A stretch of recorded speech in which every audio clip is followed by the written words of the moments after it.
NASCAR gets a massive ratings win with the Busch-like clash. Kyle Busch announces his official retirement from the Xfinity Series, and many other announcements to discuss here today on the channel. What's going on, guys? It's Daniel, and welcome back to our video. We've got a ton of NASCAR and other motorsports story to discuss here today on the channel. Let's go ahead and just jump straight into those really quickly. We're going to go ahead and start off with the paint schemes and sponsorship news. Let's jump into those really quickly. The first paint scheme we're going to go ahead and take a look at is Michael McDowell's 2022 FreightAuctions.com scheme that we're going to see in a couple races in 2022. I like this paint scheme a lot, in my opinion. I wasn't a big fan of the Freight Auction scheme before. I think this paint scheme looked pretty decent, in my opinion. I think did a really great job on it. I think we're going to see it at Atlanta Motor Speedway in a couple other races in 2022. It's a pretty decent looking paint scheme, in my honest opinion. The next paint scheme we're going to take a look at is Zane Smith's 2022 FreightAuctions.com scheme that we're going to see at Atlanta Motor Speedway and I think another race in 2022 as well. This paint scheme's all right, in my opinion, very similar to Michael McDowell's scheme. I do like that the number is centered on the truck. That's one thing I will say that's a little bit of positive on this one, but it's an all right paint scheme, in my opinion, and I'm looking forward to see it on the racetrack in 2022 as well. The next paint scheme we're going to take a look at is Beach McCaw's 2022 Xbox and NASCAR 21 Ignition scheme that we're going to see at Daytona International Speedway. You know my opinion as a NASCAR 21, I'm not a big fan of them, but I will say this paint scheme actually looks really cool. I like the different color schemes, and also I think the number is in a pretty good position overall as well. Overall, I think it's a good looking paint scheme, and I'm looking forward to see it on the racetrack in 2022 as well at Daytona. The next paint scheme we're going to take a look at is Corion's 2022 Crescent Tool scheme that we're going to see in a lot of races in 2022. We'll talk about the big announcement with that company, but I like this paint scheme a lot. I think it's really good. And it gives me some of those Mikowski vibes, which is something I really like the Mikowski schemes. So I think it's a nice looking paint scheme, and I'm looking forward to see it on the racetrack in 2022 as well. The next paint scheme we're going to take a look at is Daniel Suarez's 2022 ComScope scheme that we're going to see 11 races in 2022. Very cool paint scheme, in my opinion. Track has done a really good job, especially with their next-gen paint schemes. Numbers in a good position. Love the color scheme on it. It's a nice looking paint scheme, and I'm looking forward to see it on the racetrack in 2022 as well. The next paint scheme we're going to take a look at is Austin Dillon's 2022 Bass Pro Shots 50th anniversary scheme that we're going to see in a couple races, and actually quite a few races in 2022. Nice looking paint scheme, in my opinion. One thing I will say I don't like is like the white or grayish colors overlapping a little bit. But other than that, I think it's a nice looking paint scheme. Numbers in a good position, and I'm looking forward to see it on the racetrack in 2022 as well. The next paint scheme we're going to take a look at is Ryan Truex's 2022 Circle B diecast scheme that we're going to see at Daytona International Speedway. I like this paint scheme a lot. I've always been a big fan of the Circle B diecast schemes. This one's no exception. Overall, they did a really good job and a very solid job on this paint scheme, and I'm looking forward to see it on the racetrack in 2022 as well. The next paint scheme we're going to take a look at is Jennifer Jacob's 2022 Fastener Supply scheme that we're going to see in 2022. Not a terribly a big fan of this paint scheme. It's not the worst scheme I've ever seen, but I'm not a big fan overall of this scheme. I don't really have much to say about it. It's an okay paint scheme, but I'm not overall the biggest fan of this paint scheme, to be perfectly honest with you. The next paint scheme we're going to take a look at is Michael McDowell's 2022 Stage Front Ticket scheme that we're going to see in 2 races in 2022 at Auto Club and Las Vegas. Overall, I think this is a pretty cool paint scheme, in my opinion. I like this a lot, and it's cool to see that a new partner is working Michael McDowell in 2022 for a couple races. It's a nice looking paint scheme, and I'm looking forward to see it on the racetrack in 2022 as well. The next paint scheme we're going to take a look at is Chase Elliott's 2022 Universe scheme that we're going to see in 3 races in 2022. Also, Universe announced a massive extension with Chase Elliott that will go through 2028. They're working on a massive contract extension on that. This, by far, is my favorite Chase Elliott paint scheme. I think that they did a really good job. Numbers in a good position. It's very similar to the last Universe scheme, which I actually like that paint scheme a lot. So it's cool to see that Universe is coming in once again, and they're stepping up as sponsoring, and it's cool to see that they're a good paint scheme as well in 2022. And the last paint scheme as of now we're going to take a look at is Kyle Seek's 2022 Night Owl scheme that we're going to see at Daytona. Overall, I like this paint scheme a lot. It's really good looking. I think did a really good job on it, and I'm glad to see that we're seeing. I don't think Ryan Daly's one to design it, which Ryan Daly does a really good job when it comes to paint scheme. So he did a very solid and a very good job on it, and I'm looking forward to see this paint scheme out on the racetrack in Daytona. And now we're going to go ahead and jump on to the next story of today's episode as we're talking about Go Bowling. As was announced on Monday that Go Bowling has announced a multi-year extension with race sponsor Go Bowling that will sponsor for many years going into the future. Go Bowling has sponsored Waka's Glen, I think, since 2017. I think since 2017 or 2018, and they've had an extended partnership with a very, very, very long time. So it's cool to see that Go Bowling is going to continue their sponsorship and continue working with them heading into 2022. Very excited about that. I'm glad to see that they are continuing their partnership heading into 2022. It's pretty awesome. And now we're going to jump on to the next story of today's episode, as we're going to talk about Apex Tool Group. As was announced yesterday, the Apex Tool Group has formed a long-term partnership with Toyota, which will see the company sponsor Corey Heim, Jesse Love, and Cannon McIntosh in 2022. It's really cool to see the Apex Tool Group is stepping up and sponsoring multiple Toyota drivers. It's cool to see they've also formed a massive partnership with Toyota branding. It's awesome to see that, and not to mention the sponsor Crescent Tools and a couple other brands are sponsoring their drivers in 2022 as well. All the paint schemes look really, really solid as well, and I'm very excited to see that Apex Tool Group is stepping up to the plate, and they're going to be going ahead and sponsor them in 2022.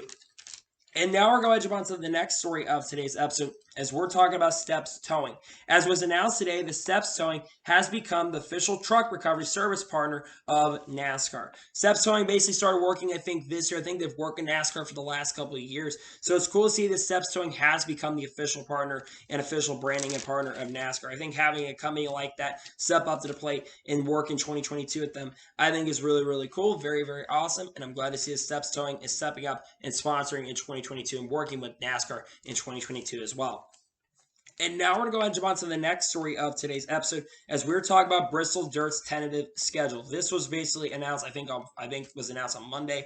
Here's what the tentative schedule is going to look like. So on Friday, practice for Trucks and Cup is going to take place from 3 to 7:30 Eastern. It will go Cup, then I think we'll go Trucks, then Cup, then Trucks, then Cup throughout the day. You'll have multiple hours of coverage for that, which will be good for the ratings on the practice side. Then on Saturday, we'll have 15-lap heat races for Trucks and Cup. For Trucks, it'll be 4:30 Eastern, and the Cup, it'll be 6 Eastern, followed by the Truck Series race at 8 Eastern. And then on Sunday, the Cup Series race is going to be taking place on Easter evening at 7 Eastern. Overall, I like the schedule a lot, and I'm really happy to see that NASCAR decided to go ahead and put Bristol Dirt as a night race. I wasn't a big fan of them having it as a day race. I think the night race is going to make it a lot better overall with shows. So I'm glad to see that the Bristol Dirt race during schedule shows that there's going to be a race at night. I think it's a really cool decision on their part, to be honest with you.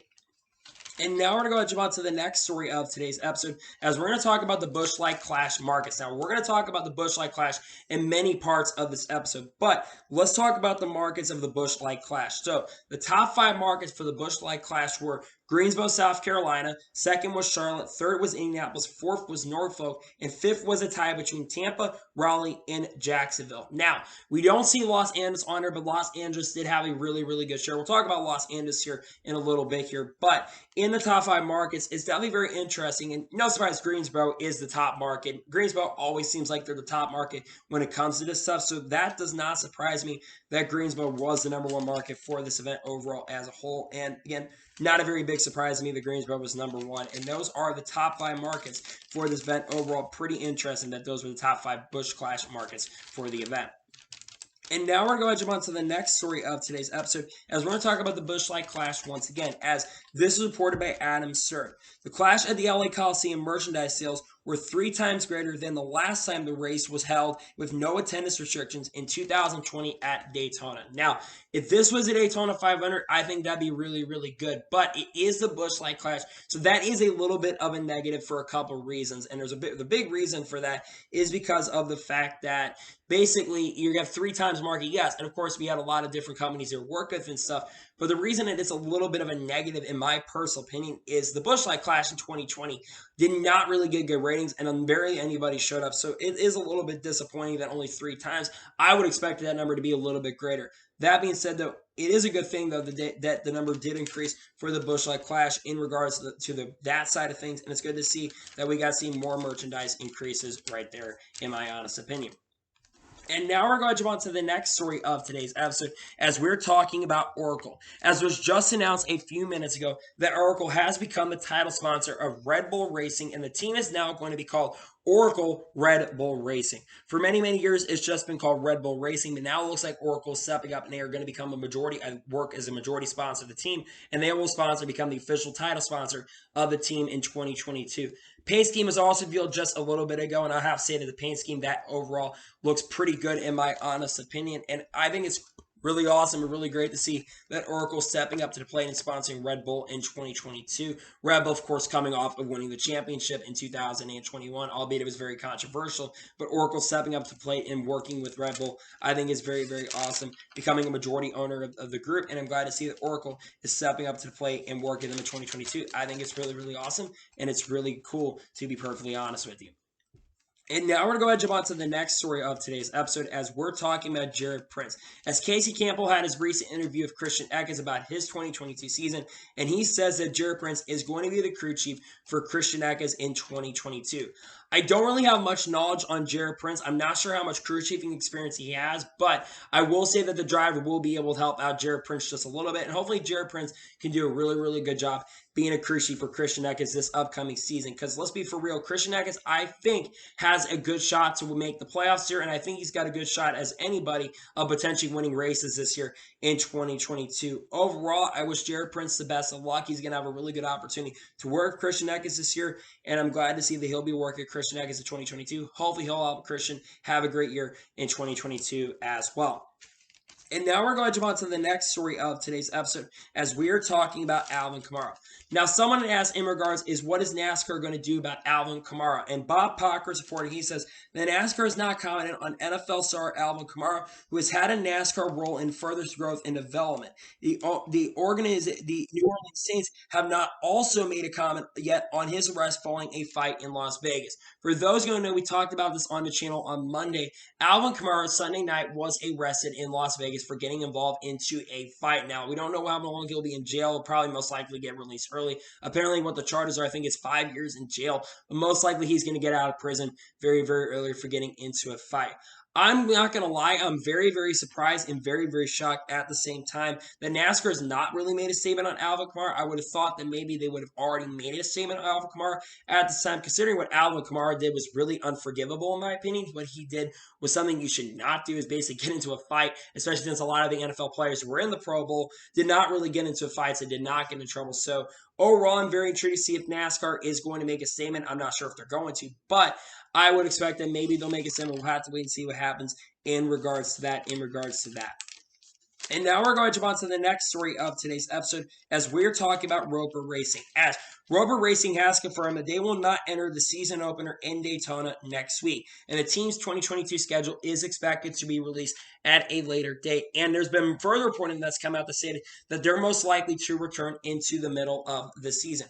Roper Racing has competed in the Camp World Truck Series, I think, since 2017 or 2018. And for the last couple of years, they've attempted to race at Daytona. And it's really unfortunate considering that Roper Racing has been a contender at Daytona the last couple of years. And they barely lost the race last time we were here at Daytona. They were on the verge of winning at Daytona last time we were here. And it's very unfortunate to see that Roper Racing is not going to enter in this year's Daytona Truck Series race. But apparently it's due to body modifications, nose body modifications on the car is why that they basically have to change it. Because remember, I think that there's those new specials don't just apply for the Cup Series, but I think they apply for the trucks and the NASCAR Xfinity Series as well. So they have to change the body modifications before they can go ahead and decide to basically bring them back to the series. It's good to see at least Roper Racing is going to be showing up, but it's definitely unfortunate to see that they're not going to be running basically the whole entire season in 2022. Because again, they've pretty much ran the entire season the last couple of years now, but it is what it is, and I wish to see them the best luck, and hopefully we see them on the racetrack at some point in 2022. But it is unfortunate in a sense that we're not going to see Roper Racing in the Daytona race, considering they were in contention to win the race the last time we're here. It's definitely very, very unfortunate, but it is what it is, and hopefully very soon we will see them back at the racetrack in 2022. And now we're going to jump on to the next story of today's episode as we're going to talk about Fords. Now, this is reported by Bob Pockers yesterday morning, and he says that Fords will have a small tweak to their nose. Preseason wind tunnel testing typical for a new car and obviously necessary after NASCAR went to 670 horsepower, a 4-inch spoiler for all tracks. Apparently showed Ford a little bit ahead, but also potentially had more drag at super speedways. This definitely is going to cause a lot of controversy for Ford fans, because I think a lot of Ford fans are going to look at NASCAR saying, Why are they basically taking some of the advantages they had, considering Ford basically played by the rules and they basically weren't cheating most likely, and they didn't want them Ford fans basically don't want NASCAR to get involved with the stuff and mess with them, considering they feel like Ford has a really good shot to be very, very competitive. But I will also say this, I think that this has to do with something called balance of performance. I would not be shocked if NASCAR has gone ahead and implemented some sort of balance of performance in the NASCAR Camping World Truck Series. I'm not the biggest fan of balance of performance. I understand why balance performance is a thing, but at the same time, I'm not also understanding why they're implementing balance performance for Fords. If Ford found a way to legitimately be fast throughout the year, why are they giving them a balance of performance? I understand that they want all these manufacturers to be close together, and they don't want a manufacturer to get really, really ahead of each other. But at the same time, if Ford really legitimately got up front on their speed, I don't entirely understand really why they're trying to basically take some of that advantage yet. I don't really understand that in my opinion, but it is what it is. And again, it is NASCAR's decision what they want to do in regards to that, but it looks like that they've decided to basically give them a little bit of a balance of performance issues, which in my opinion, it is controversial, but it is what it is, and it is NASCAR's decision if they want to make that call. And now we're going to jump on to the next story of today's episode as we're talking about Noah Grayson. Now, Noah Grayson was doing his Daytona 500 media availabilities, and he was talking about Beer Motorsports and their shortage of parts. He says that Beer Motorsports only has one car, so that will be on the back of his mind as he tries to make this year's Daytona 500. Noah Grayson, of course, will have to try to qualify for this year's Daytona 500 as we drive the 62 for Beer Motorsports. And it's no secret, we're going to talk a lot about the shortage of parts here later in the episode when we get to the Daytona 500 winning cars. But Noah Grayson is not wrong. Many teams currently have a lot of major issues when it comes to shortage of parts right now, and a lot of teams are having these issues. You look at a lot of teams currently at the moment. You look at Stewart-Haas Racing. You look at all these teams currently, and a lot of these teams are going to have to decide if they're going to want to race really hard at Daytona or if they're going to want to take it very, very easily. That's a decision they're going to have to make. Now, Noah Grayson, of course, is known to be very, very aggressive, so Noah Grayson may not really hold back, but let's be real. Noah Grayson might also be told that you need to hold it back just a little bit because we need to make sure we have this car, especially for later in the year. This is a story that we're going to be covering a lot throughout the year and one of the biggest stories, so we'll have to continue following this very, very closely. But Noah Grayson talking about this definitely has a major concern when it comes to potential shortage of parts. And now we're going to jump on to the next story of today's episode as we are talking about Caitlyn Jenner. As there was reported yesterday from the W Sports League that Caitlyn Jenner has formed a new W Series racing team called Jenner Racing, and she is going to become the team principal of the organization.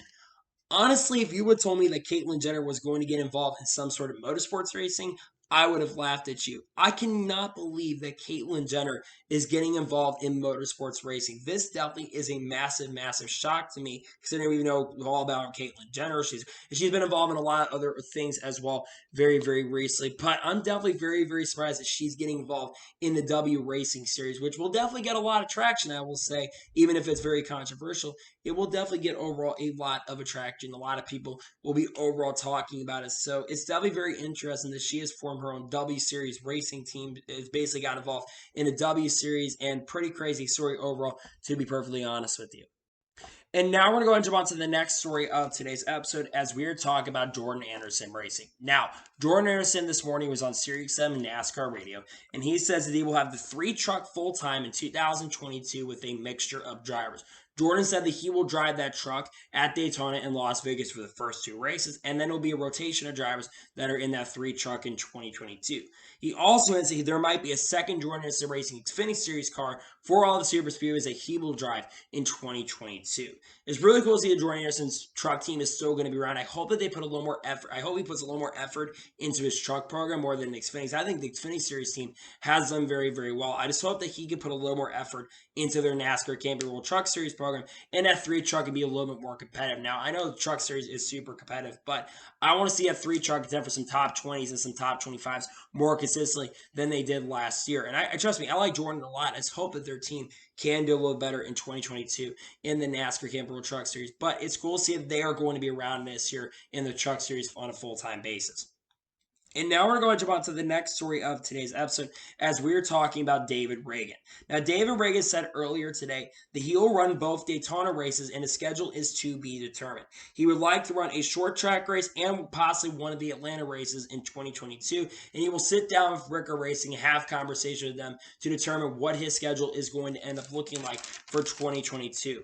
Overall, I'm really happy to see that Dave is not just running one of the races, but he's going to run at least both of the races in 2022. Because in my honest opinion, I think David Reagan is a very, very solid super speed racer. And it's also to see that it's awesome to see that David Reagan is not just going to run one race, but he's going to run more races this year in 2022. And might run just more than the super speeds that he's really, really good at. Might run a short track race this year. Might run more races than we initially thought. I'm a big fan of David Reagan, and having David Reagan have him run with Ricker Racing is really, really awesome and really cool to see. And hopefully he gets a really long-term schedule and can rate this with this team a lot this year. So good luck to David Reagan, and hopefully David Reagan can have a good year in 2022 in his Select Cup Series races.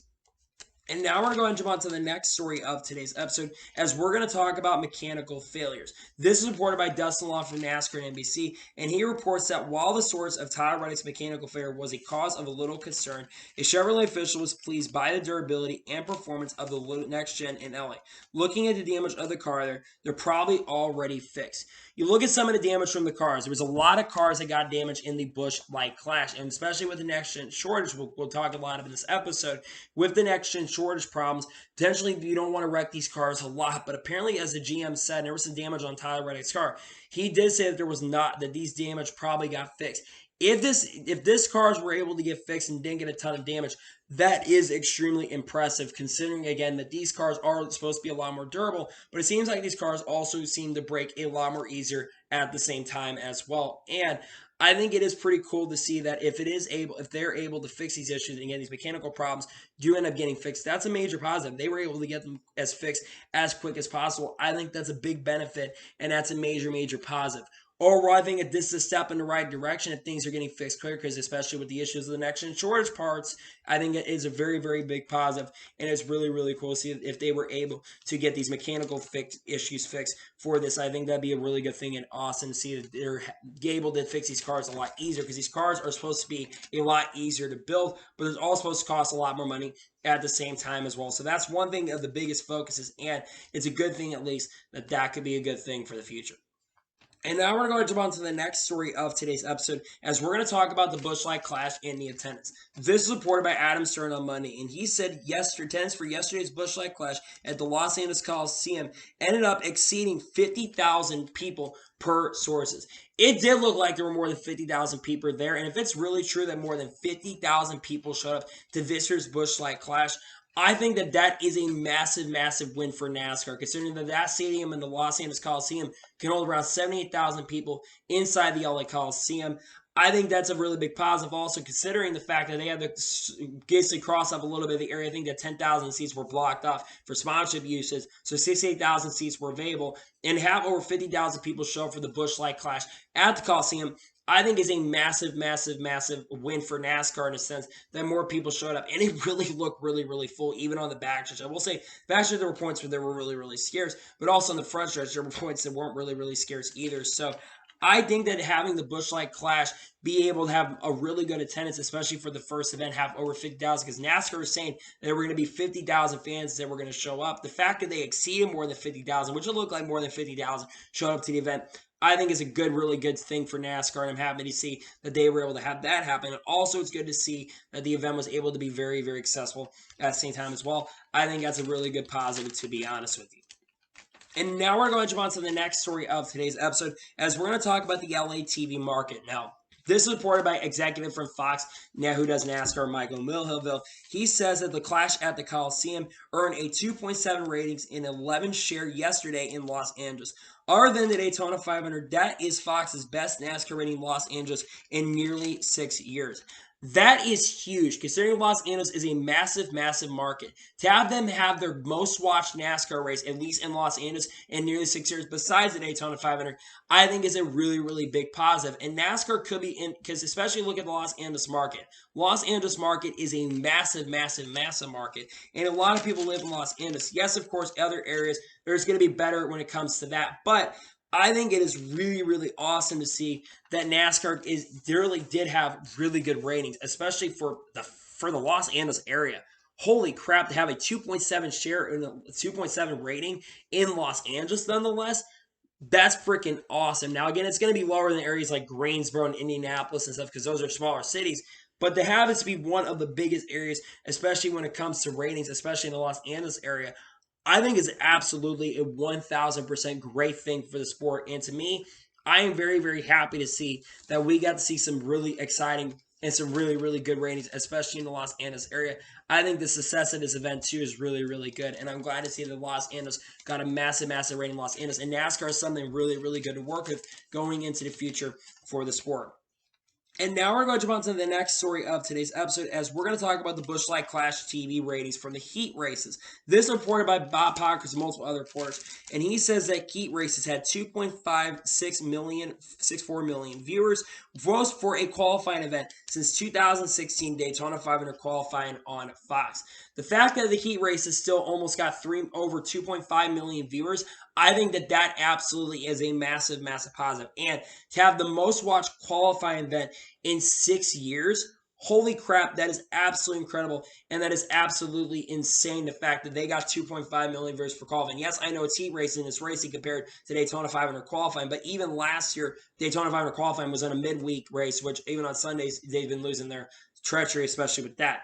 That being said, though, having the heat races have 2.56 million viewers, nearly over 2.5 billion viewers, that is really, really freaking awesome, man. That's absolutely incredible to have really, really good and really, really awesome ratings. So I am overall very, very happy to see that Fox was able to have really, really great and really, really good ratings for it. So I'm happy to see that, and I'm glad to see that the ratings for the Busch Light Clash qualifying races are very, very good for the sport. Really good to see that for sure.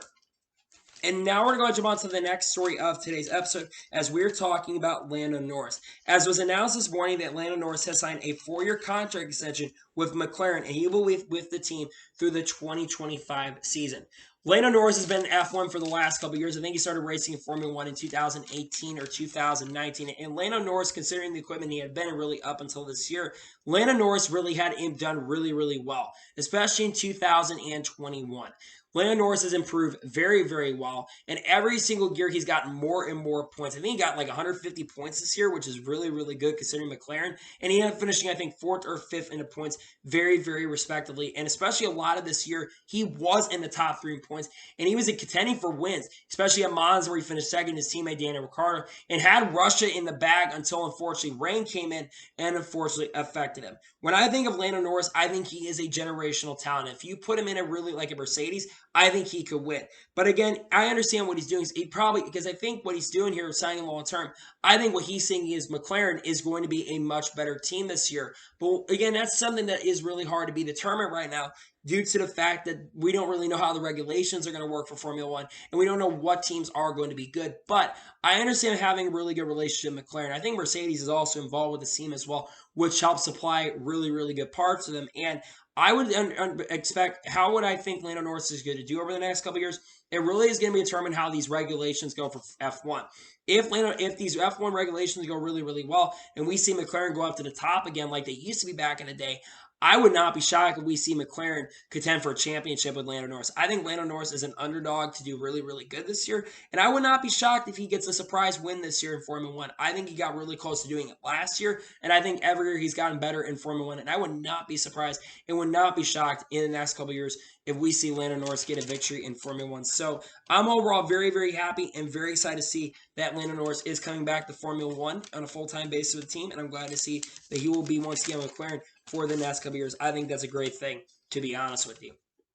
And now we're going to jump on to the next story of today's episode as we are talking about Lewis Hamilton. As Lewis Hamilton has finally confirmed that he will be returning to Formula One in 2022, driving the Mercedes once again.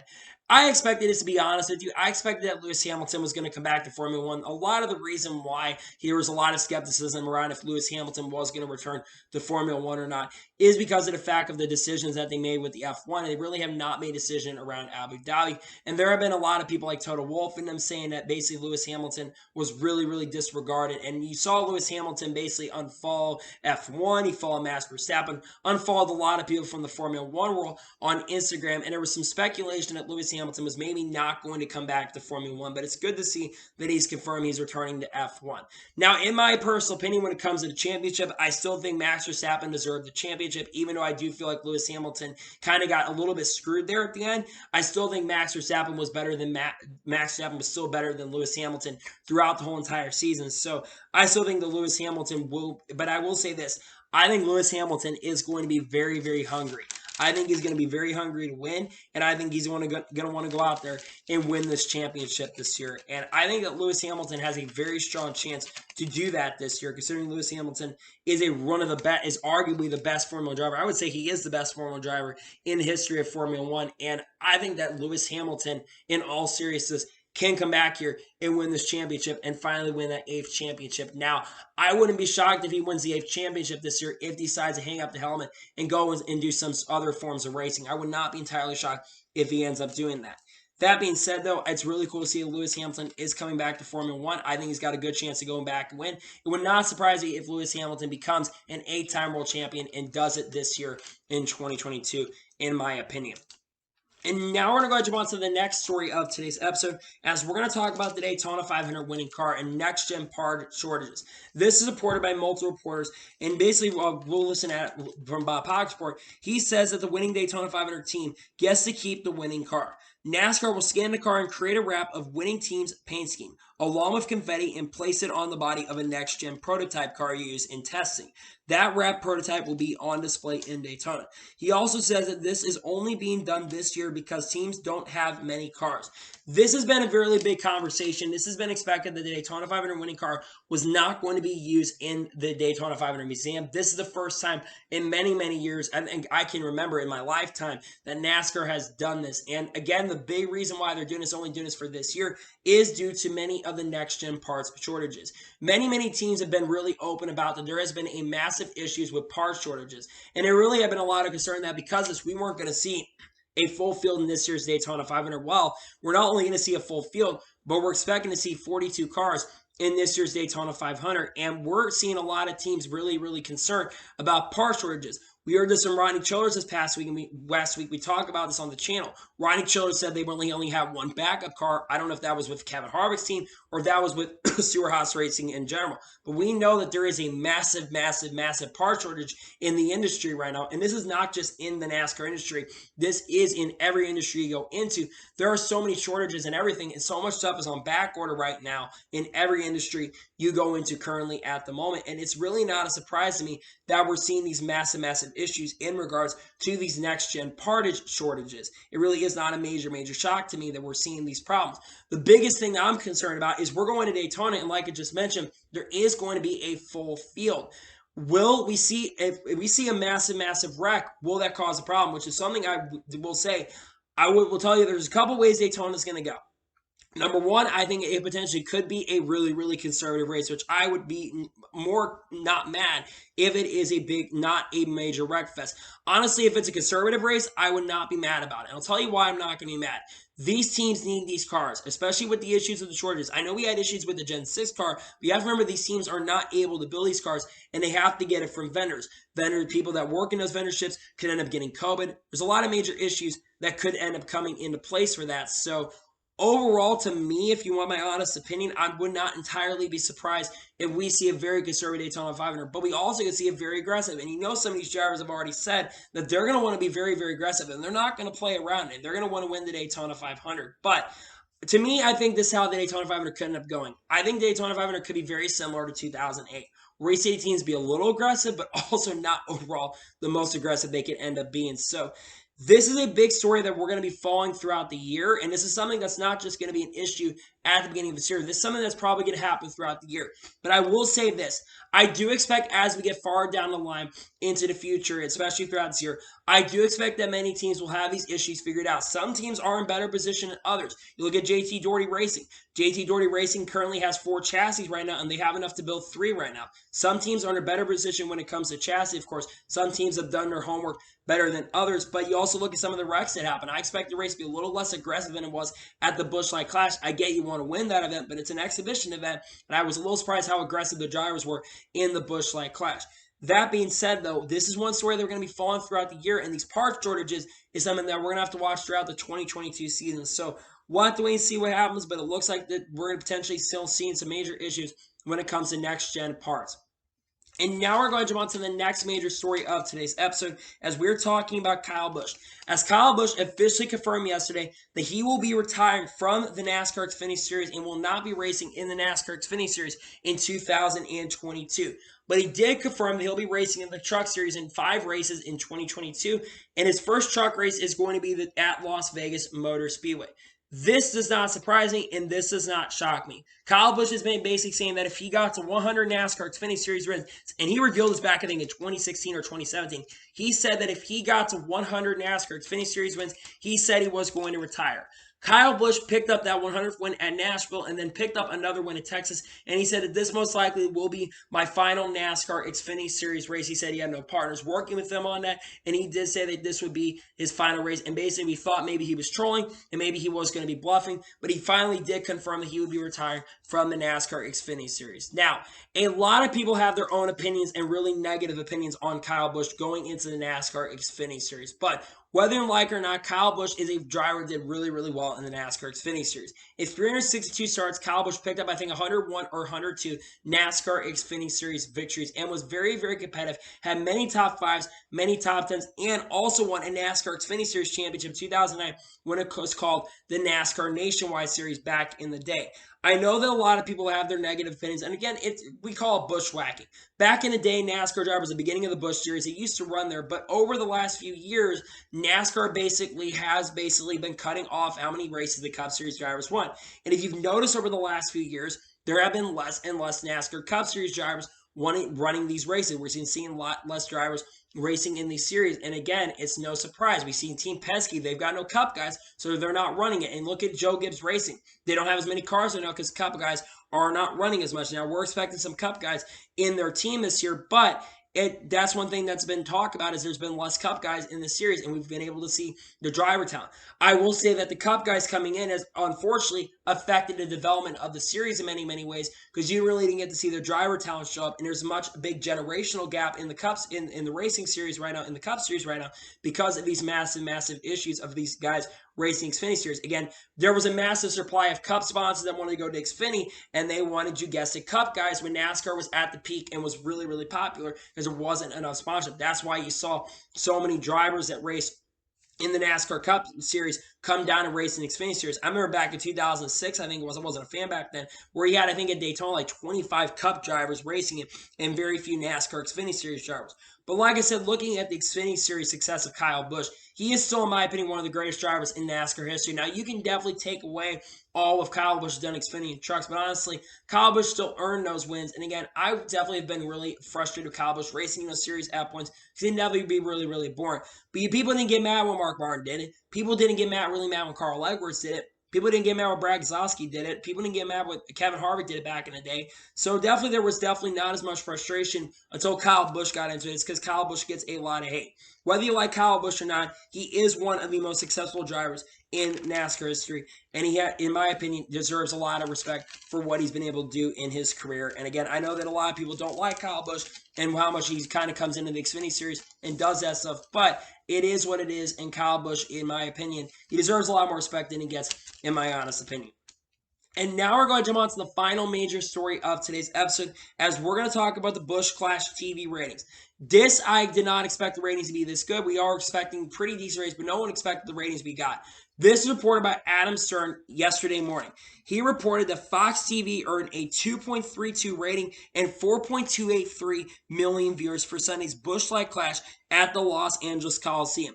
This is up 168% in viewership from last year and the best for the event since 2016 when it was called the Sprint Unlimited. Last year's Busch Light Clash, I think, got 1.7 million, but let's remember that last year's Busch Light Clash was on the Daytona Road Course, and that was run on a Tuesday evening where a lot of people probably weren't watching. It was on a weekday on Fox Sports 1. We know historically that races that are on weekdays tend to not do very, very well. Look at a lot of the midweek races from 2020. You'd really understand where I'm coming from in this and what I'm talking about in regards to midweek races. Midweek races tend to not do very, very well when it came to the TV ratings. But looking at these TV ratings, This is huge. And looking at last year, only 4 or 5 Cup Series races, I believe, ended up beating this. Daytona, I think the second race at Daytona Road Course, I think then the third race at Vegas, and I think maybe Bristol Dirt, and I think also Talladega were the only races that beat this. And not to mention last year's championship race got beat by 1 million viewers. An exhibition event in Los Angeles did really, really well, and not as much a championship, which only got like 3.4, 3.5 million viewers. So this event nearly did 1 million more viewers for an exhibition event than the championship weekend. Now, why did this race do very, very well? Well, there's a lot of contributing factors and a lot of good reasons behind why this event did very, very well. Number one, there was a ton of promotion, not just in Los Angeles, but for NASCAR. NASCAR promoted the hell out of this race. NASCAR did a really, really good job when it came to promotion. You look at the success of promotion. They did so much promotion, not just on Fox, but any TV show. You saw promotion for the Busch Light Clash. They did promotion on social media. They did promotion during football games and events that were held on Fox. They did a ton of promotion right there. And another big reason is because it's the LA TV market, and a lot of even older NASCAR fans were able to come back. Now, there are certain fans that, of course, expect NASCAR to get more higher viewers, like Nick Bromber's tweet, and you know what I'm talking about, what Nick Bromber doesn't live in reality. Anyhow, back to this. What this also really contributes is the potential of NASCAR seriously having a massive, massive Daytona 500. Now, weather is going to be the biggest factor if it will be a good, basically, weather is going to be a major, major factor in, because weather has been a massive, massive problem. NASCAR has a race an hour earlier than it did last year, so hopefully, fingers crossed, there aren't any issues when it comes to the TV ratings and weather. But if we see the ratings like this, if they are as good as it could be, Daytona 500 is right around the corner. And Daytona 500 really could have a massive, massive, massive TV rating. We've seen the ratings last year because unfortunately the race got rain and basically saw it at midnight. Ratings only were like 4.5 or like 5 million viewers, not even 5 million viewers tuned in overall. If there was no rain problems this year in 2022, we could see a massive, massive Daytona 500. Now, over as the season progresses, we're probably going to see that number, unfortunately, decline on the TV ratings. We're not going to see the ratings as high throughout the entire season. But if Daytona 500 is very, very successful and we continue to see really, really good ratings, that will be very, very good for the sport and can get the sport in the right direction.